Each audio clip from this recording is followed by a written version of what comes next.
Seigneur Dieu Tout-Puissant, merci pour ton amour. Nous réalisons que sans toi, nous sommes perdus et loin de toi, nous sommes morts. Mon âme te bénit à jamais et te glorifie. Sois exalté et sois couronné de gloire dans le nom de Jésus. Bienvenue dans notre partage quotidien. Bonjour mon frère, bonjour ma sœur. Ce matin, nous allons partager la parole de Dieu et le thème de notre méditation, l'introspection, regarder à l'intérieur de soi-même, entrer à l'intérieur de soi-même. Nous lisons dans Luc 15, le verset 17 au verset 18, la Bible déclare « Étant rentré en lui-même, il se dit « Combien de mercenaires chez mon père ont du pain en abondance, et moi ici je meurs de faim. Je me lèverai, j'irai vers mon père, et je lui dirai « Mon père, j'ai péché contre le ciel et contre toi. » L'introspection est un acte selon lequel une personne décide de se regarder à l'intérieur de soi-même en faisant une analyse interne de ses sentiments ou de ses motivations.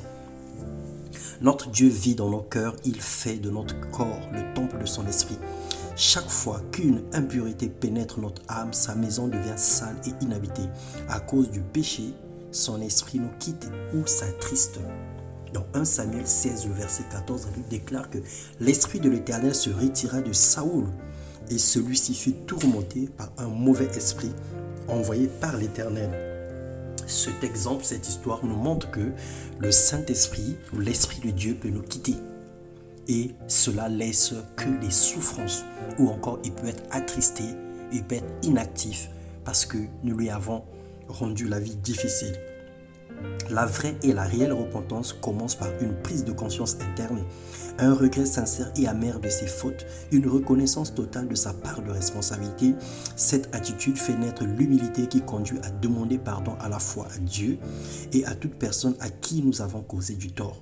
Ayant compris cela, l'homme au cœur repentant est appelé à faire ces trois choses. Premièrement, se repentir, c'est-à-dire regretter ses erreurs selon Apocalypse 9, 21.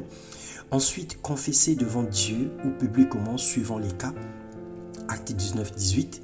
Et encore renoncer en prenant la décision de ne plus y retourner selon Acte 14, verset 15. Le Seigneur se réjouit totalement, les anges trouvent là un sujet de fête et de joie extrême lorsqu'une personne se repent ou se convertisse. De même, je vous le dis, il y a de la joie devant les anges de Dieu pour un seul pécheur qui se repent. Selon Luc 15, verset 10. Le Seigneur nous appelle à la repentance réelle et sincère. Rachetons le temps car les jours sont mauvais. Entrons à l'intérieur de nous-mêmes, faisons l'analyse. Regardons qu'est-ce qui a marché, qu'est-ce qui n'a pas marché.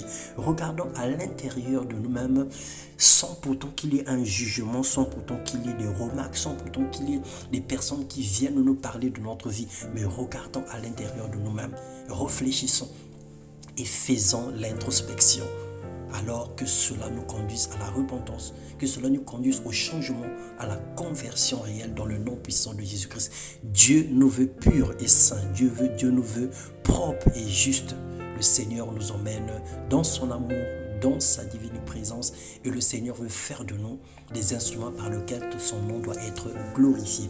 Alors laisse le Seigneur parler à ton cœur et écoute ce que l'Esprit te dit, repens-toi et change de direction dans le nom puissant de Jésus-Christ. Amen.